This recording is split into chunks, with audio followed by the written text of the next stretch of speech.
I was wearing a white dress when I realized I had made the worst mistake of my life. My hands were shaking. My heart was pounding. But I smiled. I had to smile. Everyone was watching. The church was full. Candles flickered like little witnesses, whispering secrets I didn't yet know. Or maybe I just didn't want to hear them. And then, I saw him, standing at the altar. My soon-to-be husband, Jason Carter. The man I thought I loved. The man who destroyed me. I should have run. I should have screamed. But I walked down that aisle like a lamb to slaughter. Because back then, I didn't know. I didn't know who he really was. I met Jason in the most ordinary way. At a coffee shop in San Diego. He spilled espresso on my blouse and then insisted on buying me a new one. Classic rom-com move, right? But life isn't a movie. And Jason wasn't Prince Charming. First, he was perfect. Too perfect. He listened. He remembered details. He looked at me like I was the only woman in the world.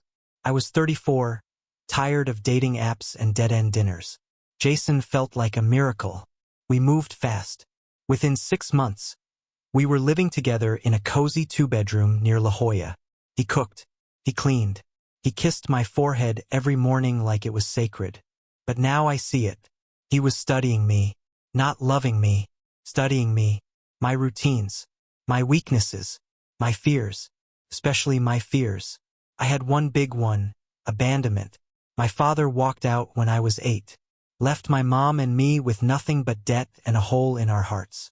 I told Jason that on our 3rd date, over wine and candlelight. He held my hand and said, "I'll never leave you." But he didn't leave me. He broke me, slowly, silently, and I let him. It started with small things. A misplaced phone. A deleted message. "Oh babe" must have been a glitch. A strange lipstick on a glass. Probably yours from yesterday. Then came the late nights. The vague excuses. The locked phone. But every time I asked, he had a story. And he told it well. Jason could lie better than most people breathe. And I believed him. Because I wanted to.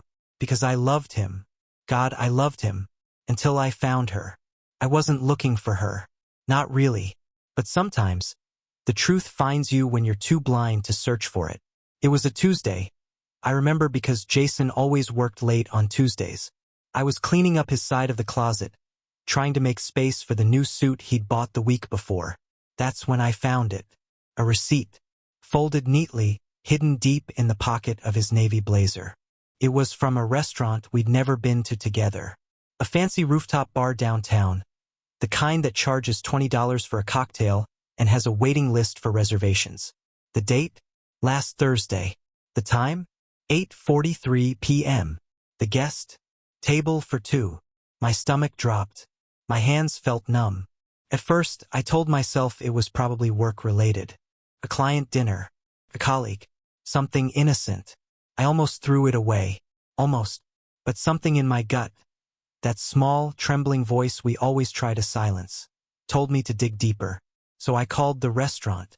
I told them I had lost an earring there last week. Asked if they could check the reservation for a Jason Carter around that time. The hostess was too polite, too casual. She said, "Yes, he was here last Thursday, with a brunette in a red dress." They ordered the chef's tasting menu.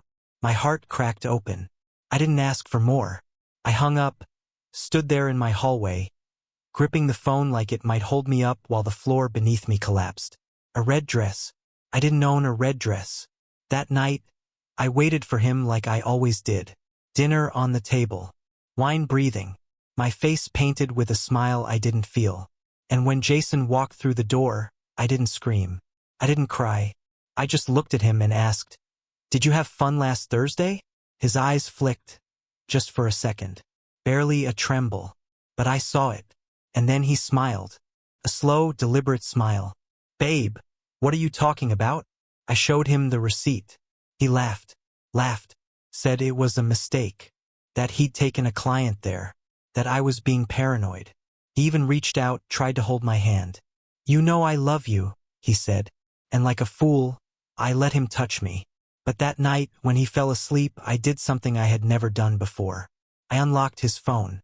He always used the same code, my birthday. Of course he did. The messages were there. Dozens of them.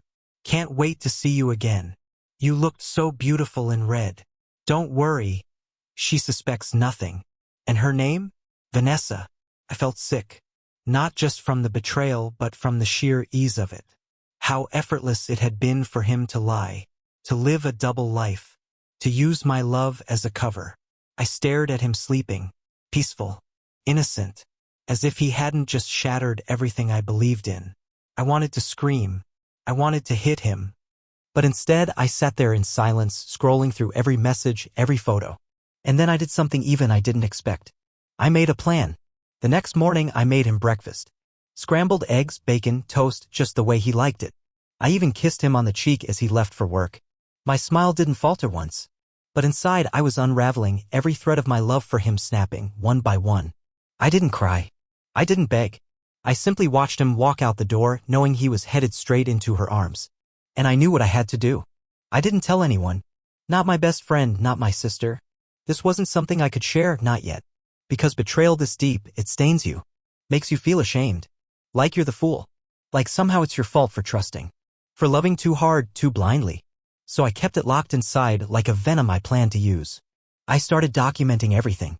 Screenshots of texts. Photos of him leaving late at night. Voice memos where I'd casually ask him what he did that day and he'd lie straight to my face. I created a digital folder. I named it Closure. It was the only thing that helped me stay calm, the knowledge that I wasn't crazy, that the truth was real, and that soon I'd expose him for exactly what he was. And then fate handed me a gift. Vanessa. She found me. She didn't know who I was, of course. Not at first. She thought I was just some random woman on Instagram. See, Jason had a photo of me on his profile, but he'd captioned it vaguely, my rock, best friend, things that could mean anything. He never tagged me. Never posted about our anniversary. Always kept things just subtle enough to blur the line between girlfriend and roommate. But Vanessa was curious. She followed me one night. Slid into my DMs with a simple, hey, I think we might know the same guy. I stared at that message for a full hour. My hands were ice. My mouth dry. I wanted to scream. But instead, I replied, Jason Carter? Her typing dots appeared immediately. Then, oh my God. He told me you were his sister. That was the moment I felt something inside me break, not from pain, but from rage. Pure, blistering rage. The kind of rage that burns clean, that clears your vision. I asked her if she'd be willing to meet. She said yes. We chose a coffee shop. Neutral ground. I arrived early, sat in the corner with my back to the wall so I could watch the door. And when she walked in tall, elegant, wearing that same red dress from the photos, my breath caught in my throat. She looked around, spotted me, and walked over. You must be Lily, she said. I nodded. She sat down, pulled out her phone, and placed it gently on the table. I think we've both been played. I looked into her eyes. There was pain there, but also strength. The kind that comes from waking up in the middle of a nightmare and deciding to fight your way out. We talked for hours. Compared timelines. Pieced together the puzzle of lies he'd built around us like a house of cards. And the deeper we went, the more twisted it became. Because Jason hadn't just been cheating. He'd been manipulating both of us. Promising marriage. Talking about kids. Telling her he was saving up for a ring while telling me he couldn't afford a honeymoon. It wasn't love. It was a performance. And we were his audience. But not anymore. We didn't cry. Not there, not then. The pain had already done its damage, but now it was hardening into something colder, sharper, resolve. Vanessa and I sat there like soldiers comparing wounds after a war neither of us knew we were fighting. We didn't need to say it aloud, but it was clear Jason Carter had made a fatal mistake. He'd underestimated the women he thought he could juggle. Manipulate. Silence. But we were done being his victims. We were ready to become his reckoning. Over the next few days, we coordinated like professionals. Vanessa gave me access to the messages he'd sent her. I sent her mine.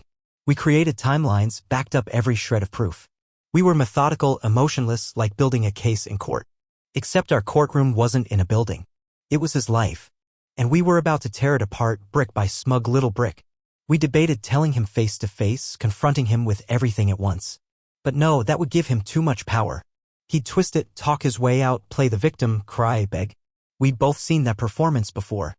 No, this needed to be clean. Surgical. Final.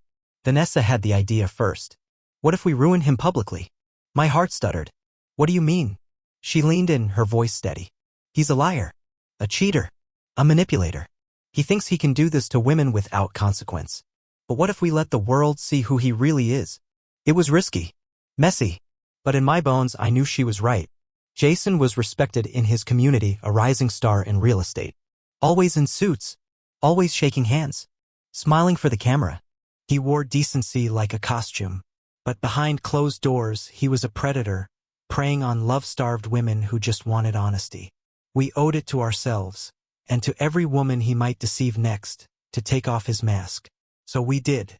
We created an anonymous Instagram account. Posted screenshots, dates, images. No names at first, just the truth. Raw, undeniable truth. We told our stories in side-by-side posts. Mine in white text over black. Hers in red. People started to notice. The account exploded overnight. Thousands of followers. Hundreds of comments. Some accused us of lying. Others told their own stories. And then, someone recognized him. They tagged him. The dam broke. Jason's face, smiling, charming, proud, was suddenly on everyone's feed, with captions like, cheater, liar, manipulator. His phone must have started buzzing nonstop. I didn't check. I didn't care. I knew what was coming, and it wasn't going to be gentle. That night, he came home early. I heard the key in the lock, the door slam open. I was sitting on the couch, calm, waiting. His face was pale, his eyes wild. What the hell did you do?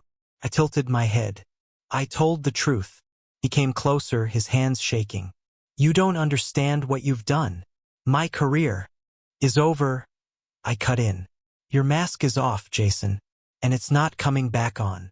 He stood there, stunned, like the words didn't compute. And then he laughed. He actually laughed. You think this changes anything? You'll come back to me. They always do. That was the moment I finally saw it. Not the man I fell for. Not even the liar he became. I saw the void inside him. The place where love should have been. And I knew he was never coming back from this. He stood there, daring me to flinch, daring me to break. But I didn't. Not this time. Something in me had shifted so completely that even his voice, the same one that used to make me melt, now sounded foreign, hollow, like an echo from a life I no longer belonged to. I looked at him, really looked at him, and saw nothing I ever wanted again. No softness, no safety, no future. Just a man who thought love was a weapon and women were mirrors to admire himself in. That moment was the closest thing I've ever felt to freedom. I'm not afraid of you anymore, Jason, I said, and it was the truth. My voice was steady, my spine straighter than it had been in months. You used to control me with your silence, your excuses, your charm. But now, I see you, all of you, and you're nothing but a scared little boy who lies to feel powerful. His expression cracked for the first time, not from guilt but from panic. He took a step back, his eyes darting around like he was looking for a way out. And for the first time, I realized he wasn't just angry. He was terrified. Terrified of losing control, of being exposed, of facing the truth that the world no longer saw him as the golden boy. You think people care about this crap? He snapped. Give it a week. They'll move on. They always do. I stood up, walked past him, and opened the door. Then you won't mind leaving, I said. He didn't move. I didn't blink. Minutes passed in silence before he finally stepped out. He didn't yell, didn't threaten, just looked at me like I was some puzzle he couldn't solve. And then, without another word, he walked away. I closed the door, locked it, then slid down to the floor and exhaled a breath I didn't know I'd been holding for years. That night, Vanessa came over. We didn't talk much, just sat on the couch with wine and quiet understanding. Two women who'd been broken by the same man, but had chosen not to stay broken. I looked at her, at the pain in her eyes that matched my own, and I realized something important. This wasn't just a story of betrayal. It was a story of reclamation, of rising from the wreckage. Over the next few weeks, the account kept growing. More women came forward. Some had dated Jason. Others had worked with him. Every message was a thread in the same dirty tapestry. He'd been lying, manipulating, gaslighting for years.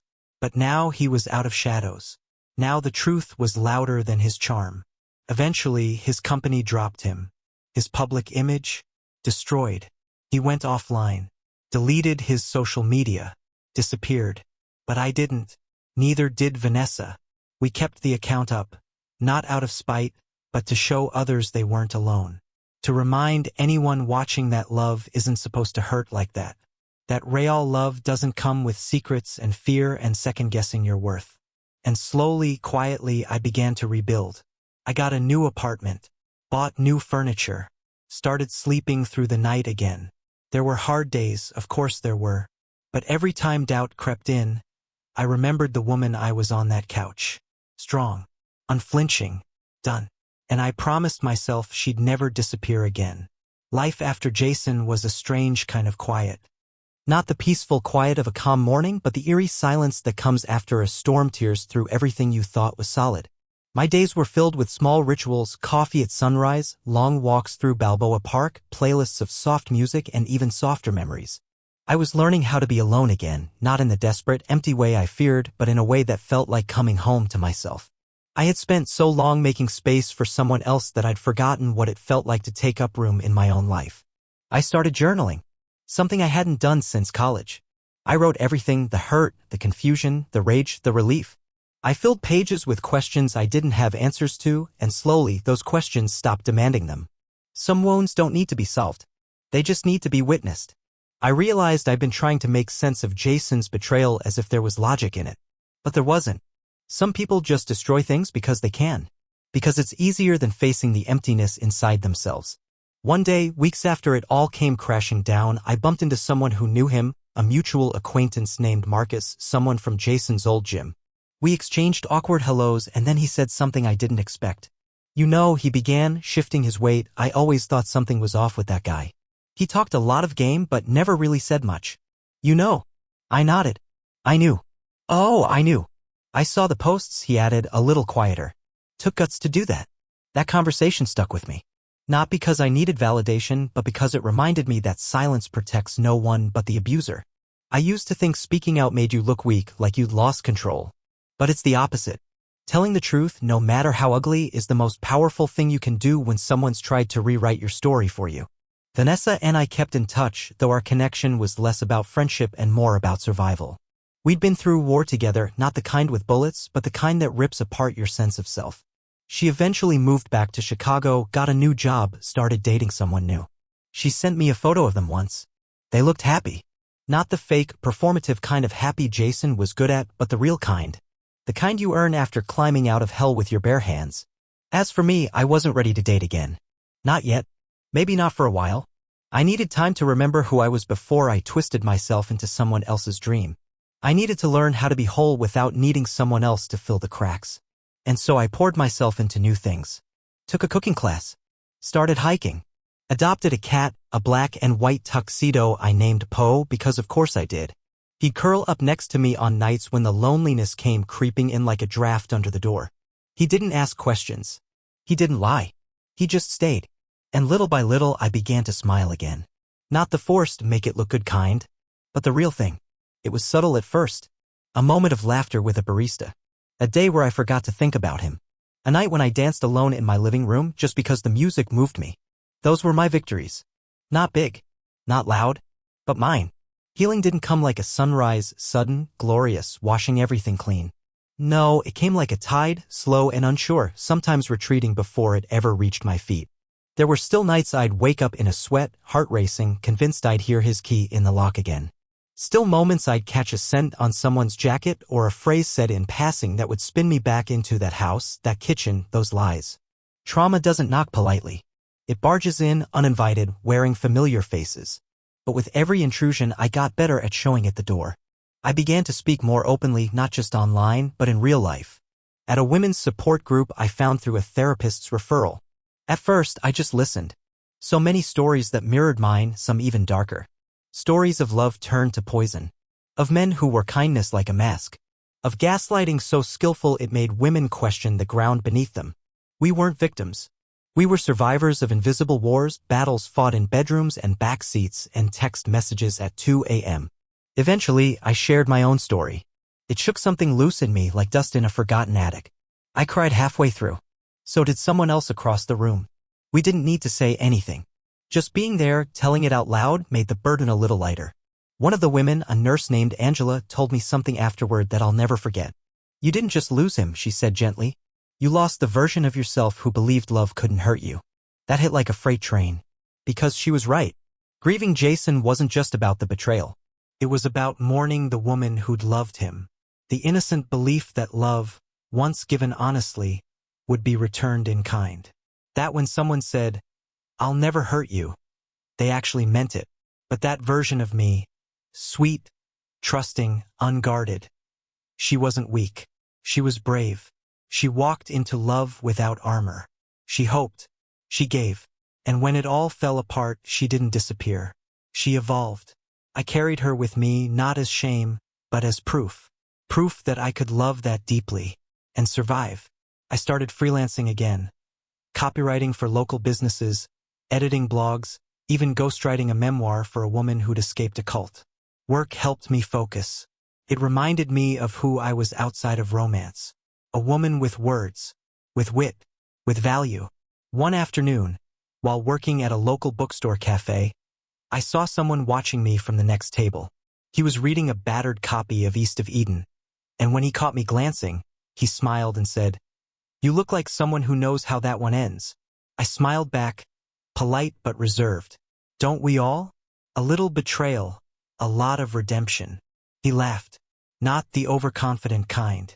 The real kind. Warm. Human." We talked briefly. His name was David. He was a high school English teacher. Divorced. Calm in a way that didn't beg for attention. He didn't ask for my number. Just said it was nice talking and went back to his book. It didn't feel like fate. Felt easy. And that scared me more than anything. Because when you've been burned, even soft hands feel like fire.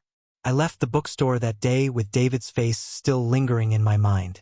Not because I was falling for him, it was too soon for that, and I knew better than to confuse politeness with promise. But because for the first time in a long time, a man had spoken to me without trying to sell me a version of himself. He wasn't posturing or performing. He was just present. And that, more than anything, made me realize how much I'd settled for noise disguised as affection. Jason had always filled the air with words, with charm, with carefully constructed moments designed to disarm me. But David? He let the silence breathe. And maybe that was what healing sounded like, not silence from fear, but silence from peace. Over the next few weeks, I saw him again. Not on purpose at first. Just random, harmless collisions in the neighborhood, the farmer's market on a Saturday, the same coffee shop on a Thursday afternoon. We never made plans. It was like the universe kept nudging us toward each other, softly, without pressure. Each time we talked a little longer. Books, movies, the weather, the small stuff that doesn't mean much until it does. He never asked personal questions. Never pushed.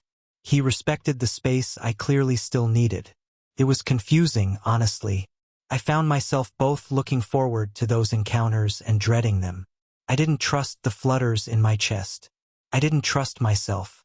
Not yet. I'd fallen for charm once. I wasn't sure if I'd ever trust what I felt again. Love, desire, curiosity, all of it had been weaponized against me before. And now, even kindness felt like a trap I had to analyze. So I did the only thing I knew how to do. I wrote. I wrote letters I never sent. To Jason. To myself. To the woman I had been.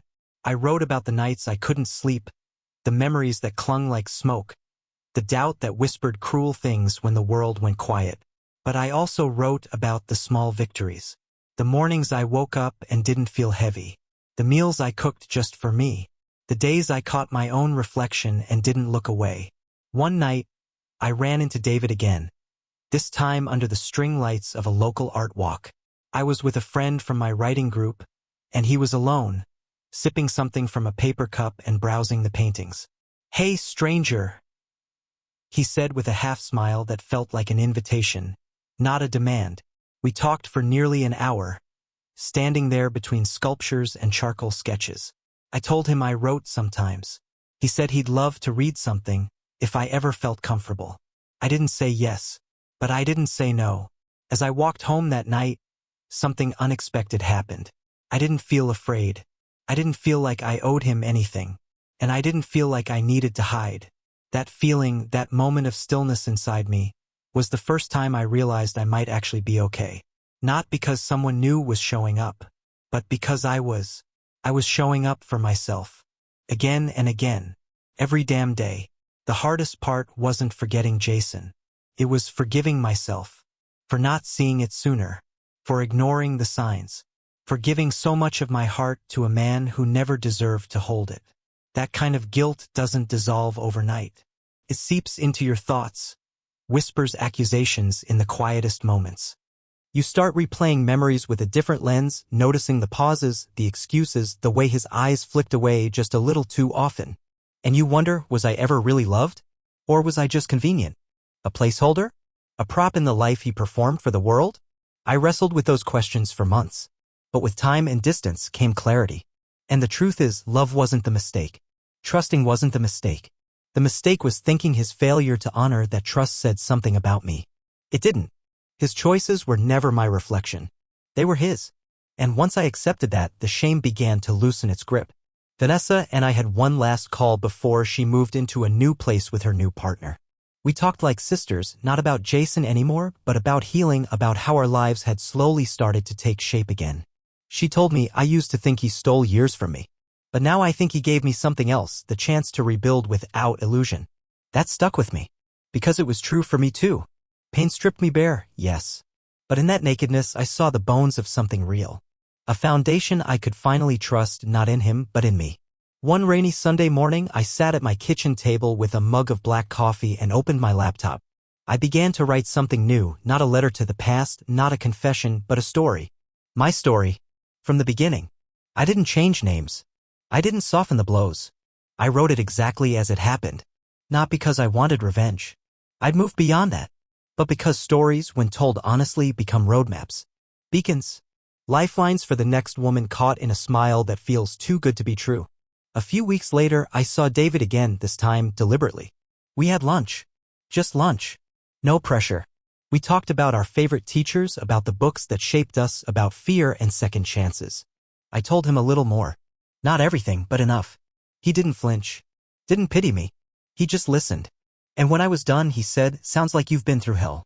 But you walked out of it on your own feet. That's something." It was simple. But it landed like a bomb. We saw each other again. And again. Not fast, not breathless, but slow. Careful. A pace I set. And he followed without question. There were moments I still panicked. Still pulled away. Still expected the worst. But every time he stayed patient. Not to win me. Not to wear me down. Just to be there. And I started to realize that maybe that's what real love looks like, not fireworks, not grand gestures, but the quiet kind of presence that holds space for you exactly as you are, broken pieces and all. And maybe, just maybe, I was ready for that. By the time the leaves started to turn in San Diego, what little turning they do, I felt something inside me shift. Not a dramatic change, not a cinematic transformation. Just a subtle, undeniable sense of weightlessness where the heaviness used to live. I no longer checked Jason's social media. I no longer flinched at the sight of his name in old emails. I no longer dreamed of confrontations or imagined apologies that would never come. I had stopped needing closure from him because I'd finally given it to myself. I remember one particular afternoon, the kind where the air smells like sea salt and jasmine. I was walking through the neighborhood farmer's market, the same one where I used to go with Jason. For months I avoided it. Too many memories, too many ghosts. But that day, I felt drawn to it like I had unfinished business with the version of myself who once walked those stalls hand in hand with a lie. So I went. Alone. Not in mourning, but in reclamation. I wandered past fruit stands and flower carts, tasting samples of honey, touching textures of handmade scarves, letting the world meet me as I was, single, whole, healed. A vendor complimented my smile. I thanked him genuinely. I didn't shrink, didn't apologize for taking up space. I just stood there, radiating something I hadn't felt in years, wholeness. Not the kind that waits for someone else to complete it. The kind that knows it already is. That night, I lit a candle in my apartment. Not for anyone else. Just for me. I poured a glass of red wine and opened the document on my laptop, the story I had written. I read through it, start to finish, and for the first time I didn't cry. I didn't wince. I didn't feel shame. I felt proud. Because that story, brutal, raw, honest, was the story of a woman who didn't just survive. She rose. I sent it to a small online publication that focused on women's stories of resilience. I didn't expect anything. I just wanted to let it go, to set it free into the world where maybe, just maybe, it could help someone else feel less alone. 2 weeks later, they published it. The response was overwhelming. Emails, messages, comments from women and men who had lived versions of my pain, who thanked me for saying the things they hadn't found the courage to say yet, who told me my words helped them name their truth. That was when I realized something deeper. My story didn't end with Jason. Started with him, sure. But he wasn't the point. The point was what came after. The rebuilding, the rediscovery, the return to self. And for the first time since it all began, I looked at my reflection and said, not out loud, but with every fiber of my being, I'm proud of you, because I am, and I will be. Autumn melted into a soft California winter, and with each passing day, the space that Jason once occupied in my mind grew quieter, dustier, like a locked room in a house I no longer wandered through. Not because I was avoiding it, but because I no longer needed to examine every corner, every crack in the wall. I had studied that pain until I knew it by name, and once I stopped fearing it, it stopped owning me. That was the thing about healing. It didn't erase the past, but it took away its power to dictate my present. David and I continued to see each other, still slowly, still respectfully. There were no declarations, no fireworks, no attempts to fast forward through the fragile parts. Just moments, walks by the bay, quiet dinners, a shared book here, a laugh there. I told him early on, I'm not looking to be rescued, and he smiled and said, good, I'm not a lifeguard. That kind of clarity was new for me. So many of my past relationships had been rooted in fixing and saving and molding. But this was different. We weren't trying to fit into each other's lives like missing puzzle pieces. We were just learning how to stand beside each other as whole people. One night, after an outdoor concert in the park, we sat in his car listening to music, neither of us ready to go home. The air was cool, the kind of cold that sneaks under your jacket and wakes you up in a good way. He looked over at me and said, you seem lighter lately, happier. I didn't answer right away. I just looked out the window, watching the fog creep along the edges of the windshield. Then I said, I think I'm finally starting to trust myself again. That's what feels different. It was the truth. The biggest loss after Jason wasn't love or time. It was self-trust. That deep inner knowing that says, you'll know when something's wrong. He chipped away at that, little by little, until I second-guessed my instincts and silenced my gut. Rebuilding that trust in myself had been the longest, most painful journey. But now, when I felt something wasn't right, I didn't push it away. I paid attention. I asked questions. And more importantly, I believed the answers I found. A few weeks later, I got an email from the editor of the site that had published my story. They wanted to know if I'd be open to turning it into a series, a collection of essays on recovering from emotional manipulation, on regaining agency, on starting over. I said yes before I could overthink it. Not because I had all the answers, but because I finally understood the value of the questions. If my voice could help even one other woman feel less alone, then every sleepless night, every gaslit argument, every broken moment would mean something. And in saying yes to them, I was saying yes to myself, to the woman I was becoming, to the life I was building. Not perfect, not painless, but real, and mine. There's a peculiar kind of peace that comes when you stop needing to rewrite the past. I used to lie awake at night thinking, what if I had walked away sooner?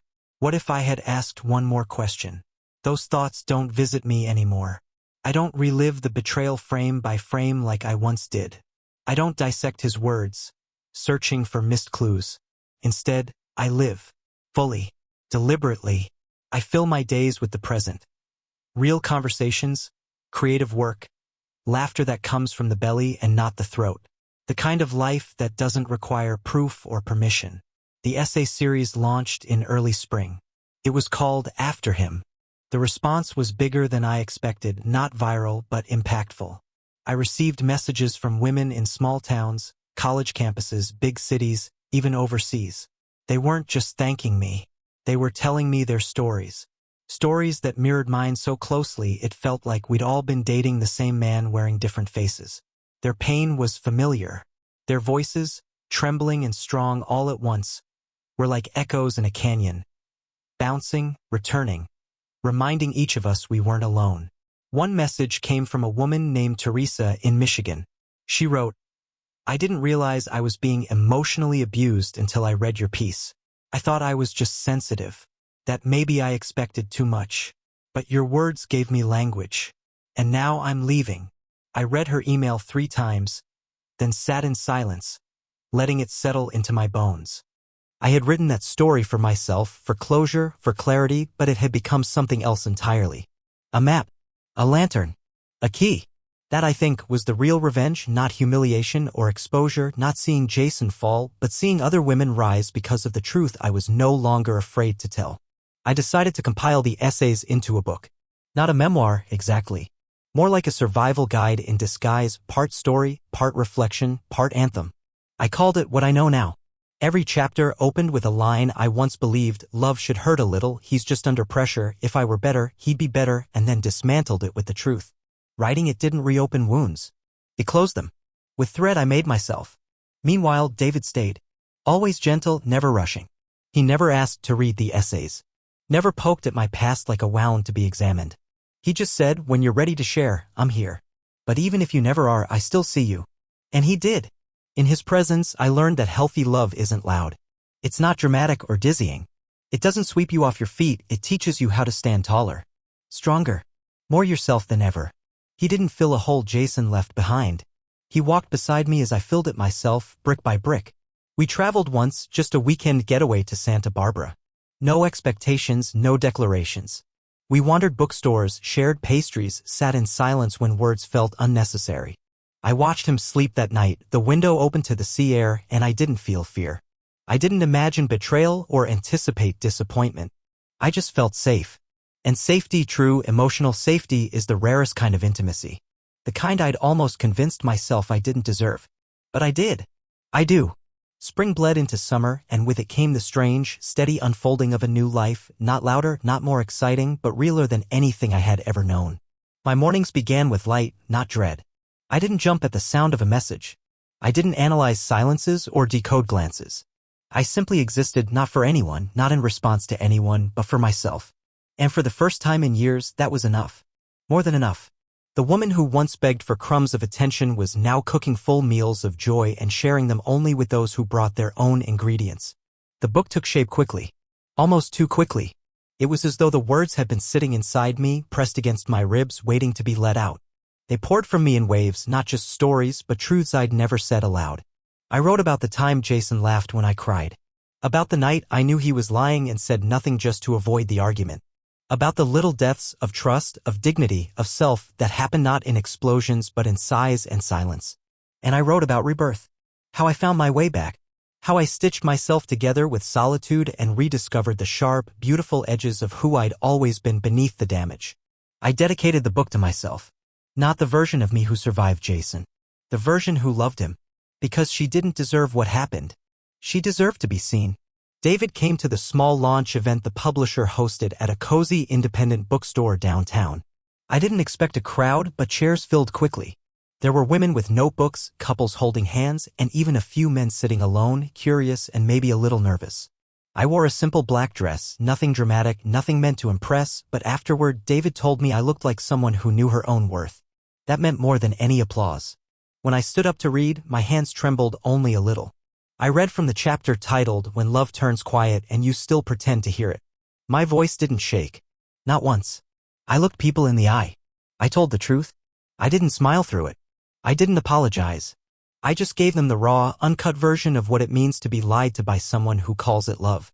And when I finished, there was silence. But not the empty kind. The reverent kind. Like they weren't just listening, they were remembering.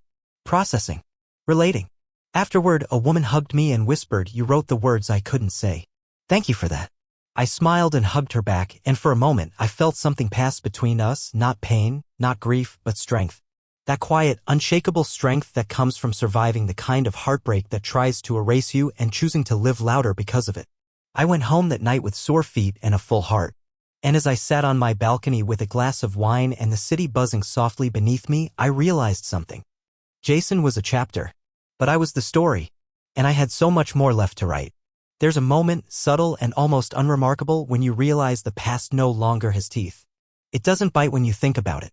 It doesn't sting when you speak it aloud. It simply exists, like a box in the attic labeled Old Life, no longer necessary to carry around. That's where Jason lived now. Not in my heart, not even in my anger, but in a sealed-away chapter that taught me exactly what I needed to know about boundaries, about self-worth, about the danger of mistaking control for care. And while I would never thank him for the pain, I would always honor the woman that pain had created. The book began to travel faster than I expected. Word of mouth carried it into more hands, and soon, I was being asked to speak. Not at large events, but at small, intimate gatherings where women sat in circles and shared hard, messy truths. I listened to stories about partners who isolated, who manipulated, who turned passion into poison. It was haunting how often the stories overlapped. Different names, different towns, but always the same ache. I thought it was love until I realized it was something else. One night, after one of these gatherings, I found myself in the parking lot under a dim orange streetlight, talking to a woman who couldn't have been more than 40 but looked so much older in her sadness. Her voice was small when she said, "I don't even remember who I was before him," and I understood that kind of grief. It wasn't about the man. It was about the part of yourself that vanishes when you spend too long trying to be small enough to keep someone happy. I placed a hand gently on her shoulder and said, "You didn't disappear. You just went quiet. But she's still in there. And she's waiting for you to call her back." Tears filled her eyes, but she nodded. And I knew she would try. That was all anyone could do, try. Meanwhile, my own life had settled into something both tender and solid. David and I weren't in a rush. We weren't making grand plans. We were just two people showing up for each other, day after day, without expectation. There was peace in that simplicity. I used to think love had to be loud to be real. But the quiet I now shared with him, the kind that came from trust, not fear, was deeper than any grand gesture I'd ever known. One weekend, we took a trip to Big Sur. No itinerary, just winding roads, wild cliffs, and silence between us that said everything. We hiked until our legs ached, laughed over burnt marshmallows, and lay beneath the stars like teenagers who still believed in forever. It was there, wrapped in a blanket of stars and salt air, that he said, "I'm not here to fix you. I'm just grateful to be invited into whatever this is." And that right there was it. That was the difference. Jason had always demanded a performance. David offered presence. I didn't say "I love you" that night, but I thought it, not just about him, but about me, about the woman I'd become, a woman who walked through fire and came out carrying her own light. By midsummer, my life had taken on a rhythm that felt both unfamiliar and exactly right. Not the chaotic tempo of drama and deception, but a steady, soul-deep beat of peace. I had finally built something that wasn't centered around survival. I woke up not wondering who I needed to please or what red flag I needed to rationalize. I woke up and simply was. That kind of freedom is quiet. It doesn't announce itself with confetti or music. It just exists like clean air, invisible, essential, taken for granted until you remember what it's like to choke. And yet, healing doesn't mean the past disappears. Sometimes it whispers. Sometimes it nudges you when you least expect it. Like the day I was interviewed for a podcast about the emotional cost of toxic relationships. The host asked, "If you could sit across from the woman you were back then, the one who still believed him, what would you say?" I froze. Not because I didn't know, but because I suddenly felt her again. Sitting on that couch, holding his phone, heart hammering in her chest, praying the lipstick on the glass was hers. I swallowed and said, "I wouldn't try to convince her of anything. I'd just sit with her. Let her know she's not crazy. That what she's feeling is real. And that someday soon, she'll walk away and never look back." The host was quiet for a long moment. Then she whispered, "That's beautiful." But it didn't feel beautiful. It felt earned, like something carved out of stone with bleeding hands. Around that same time, Jason resurfaced. Not in person. Through an email. No subject line. Just his name. And a single sentence. I saw the book. I didn't realize it was that bad. I stared at it for a long time. My fingers hovered over the keyboard. So many replies came to mind. Cold ones. Witty ones. Honest ones. But in the end, I closed the laptop. Not because I was afraid. Because I was done. The version of me who needed his acknowledgement, his apology, his recognition of the pain he caused. She was gone. I didn't write that book for him. I didn't share my story to make him feel guilty. I did it because truth, once spoken, becomes power. And I had no intention of giving that power back. I never responded. And that silence? That was the most profound closure of all. A few nights later, David and I sat on my balcony, the city humming beneath us like a lullaby. He poured us each a glass of wine, the golden kind that smells like peaches and burns just enough to remind you you're alive. He looked at me and asked, "Do you ever think about what would have happened if you'd stayed with him?" I didn't hesitate. I wouldn't recognize myself, I said. I'd still be trying to shrink into the space he allowed me. Still trying to earn love that should have been freely given. Still calling abuse compromise and calling silence peace. David nodded. He didn't try to fix it. Didn't try to soften it. Just let it be. And in that moment, I realized something else. The best kind of love doesn't rescue you. It meets you on the other side, after you've saved yourself. Summer waned into September, and with it came a season of reflection. The kind of deep, aching introspection that doesn't come from sadness, but from gratitude for survival, for growth, for finally knowing the shape of your own soul again. I spent a weekend alone in a cabin in Idlewild, surrounded by pine and silence. No cell service. No email. Just me, a journal, and a stack of books that didn't ask anything of me. I lit fires, made tea, and sat outside wrapped in wool while the wind told stories through the trees. I wrote without a filter. Without purpose. Just to hear myself again. And in that stillness, something came to me, not a memory, not a revelation. A question. What if the real love story was never about him, or even David? What if the real love story was the one I was writing with myself? It sounded cheesy at first. Too self-help, too cliché. But the more I let it sit with me, the more it rang true. I had spent years looking outward for validation, for affection, for someone to tell me who I was. But in the wreckage of Jason, I'd been forced to look inward. To see the cracks. To trace the lines. To find something worth loving in the ruin. And I had. Not a perfect woman. But a real one. I looked in the mirror that morning, no makeup, hair wild from sleep, eyes puffy from the tears that always come with truth, and I whispered, "You made it." And for once, I didn't feel the need to add anything after that. Not "you made it, but still have work to do." Not "you made it, but don't get too comfortable." Just "you made it." I returned home with a softness I hadn't known before. Not weakness, softness. The kind that can only exist once you've survived the storm and know exactly how strong your roots are. David noticed the shift right away. He didn't ask about the trip. Just kissed my forehead when I walked through the door and said, "I'm glad you're back." And I was. Not just from the mountains, but from the exile I'd been living in, from myself, from my worth, from the quiet certainty that I am enough. That weekend I also started something new. A writing workshop for women rebuilding after betrayal. I called it the second draft. It wasn't therapy. It wasn't even about becoming a writer. It was about giving women space to tell their stories without shame. To reframe their lives not by the men who broke them, but by the women they became after the breaking. The first session had 8 women. Nervous, hesitant, brave. We sat in a circle and wrote. And then we read. And in the space between our voices, something powerful happened. We stopped being victims. We became narrators. Authors of our own damn lives. And it was the most beautiful thing I'd ever seen. The workshop grew faster than I imagined it would.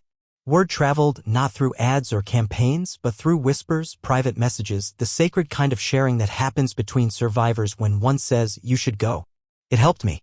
Within 3 months, I had to move us into a bigger space, a cozy, sunlit room above a local bookstore with creaky floors and warm, wooden walls that somehow made every voice sound stronger. We met weekly. We brought coffee and tea and too many pastries. And every time a new story would surface, raw, unpolished, trembling at first, but always powerful. The women were from all walks of life. Teachers, mothers, CEOs, baristas. Some had escaped physically abusive relationships, others had survived decades of emotional erosion so quiet it took years to even name it. Some were still in it, still unraveling the lies. Still finding the courage to walk away.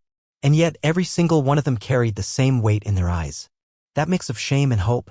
That ache of knowing what they'd allowed and the fire that said, never again. We didn't fix each other. We didn't try to. We witnessed. And that was enough. I remember one woman, Janice, in her early 60s, who'd been married for 34 years to a man who never hit her but managed to erase her completely over time. She told us, tears running down her face, I didn't leave because he was mean. I left because I stopped recognizing my own handwriting. We all cried with her.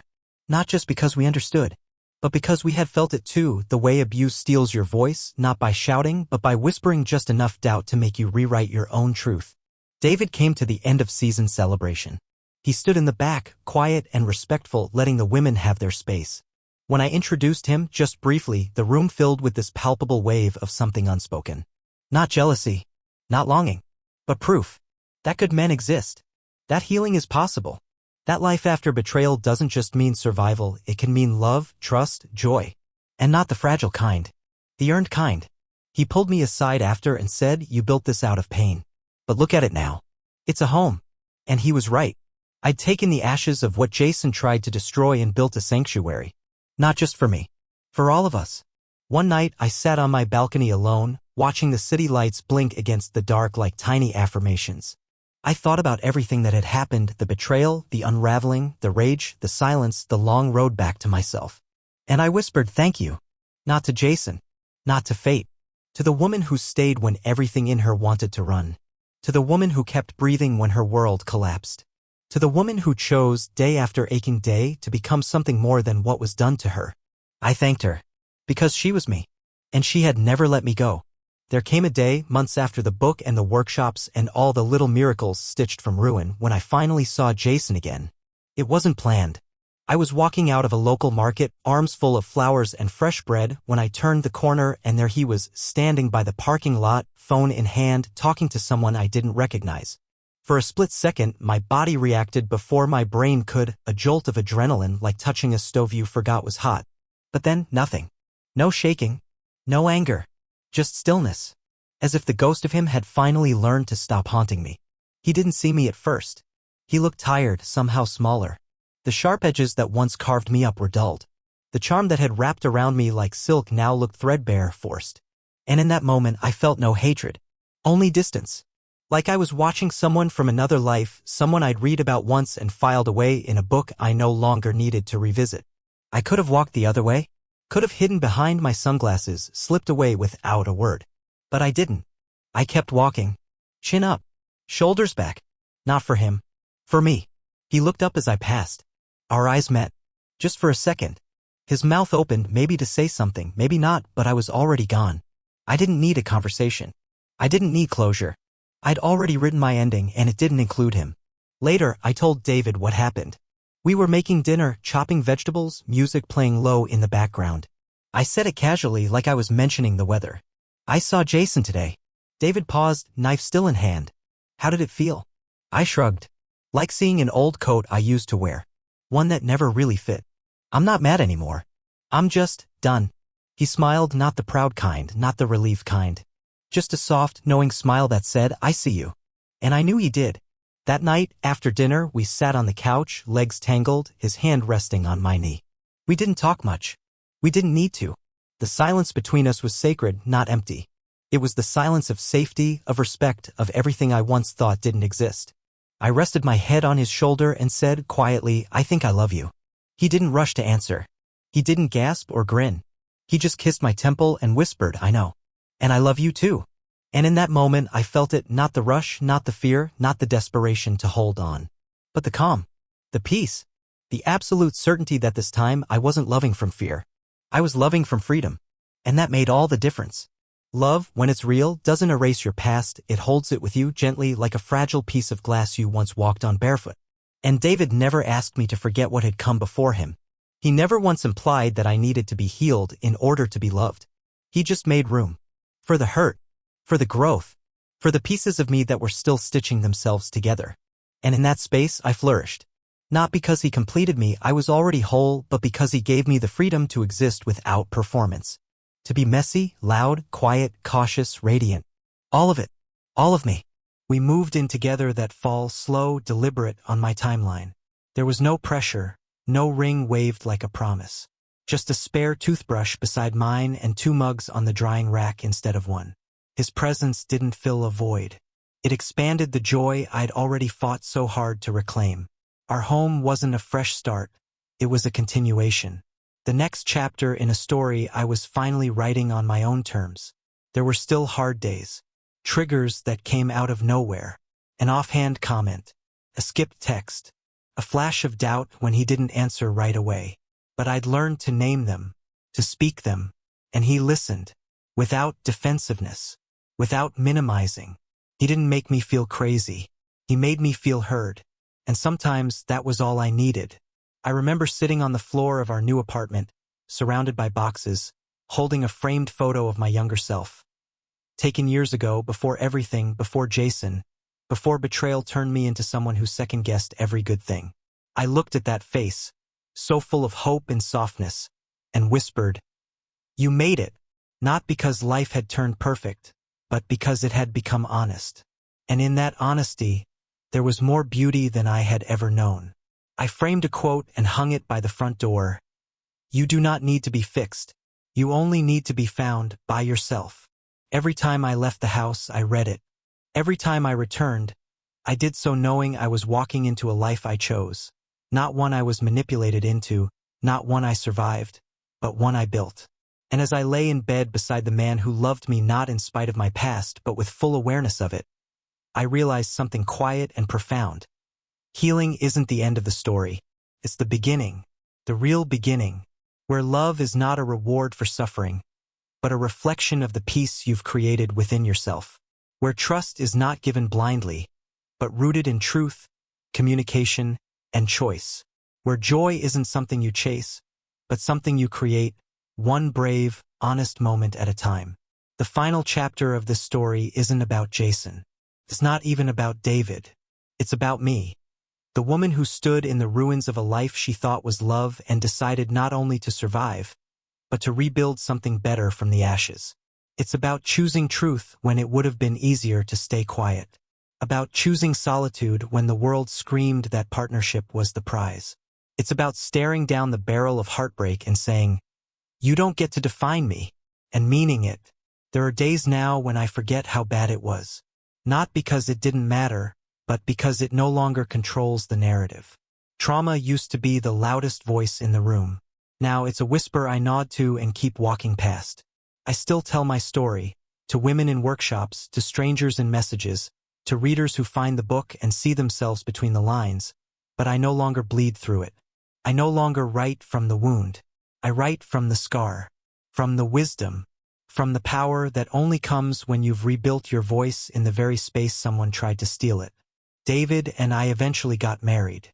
Not in a church, not with hundreds of guests, not with the fairy tale fluff that promises perfection. We got married barefoot on a cliffside, with a handful of people who knew the journey we'd taken to get there.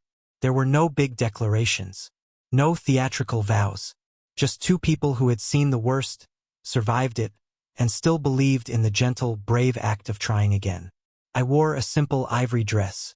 He cried when he saw me, and when we said, "I do," it wasn't a promise to never hurt each other. It was a promise to always tell the truth when we did. Years have passed now. The name Jason barely crosses my mind. But the woman I became because of him, she walks with me every day. She reminds me to listen to my gut, to ask questions, to speak up, to walk away when my peace is threatened. She reminds me that red flags are not invitations. That love should never cost your identity. That healing is not linear, but it is possible. And it's worth every broken step it takes to get there. I look at my life now, not perfect, but honest, and I smile. Not the kind of smile that hides pain, but the kind that says, "I made it." And when I sit across from other women, when I read their stories or hear their voices tremble as they begin to speak their truth, I say, "Me too," and I mean it, because the greatest lie I ever believed was that I was alone. The greatest truth I ever learned was that I never was. And the greatest gift I ever gave myself was walking away, not just from him, but from the version of myself who thought she had to stay. End of story.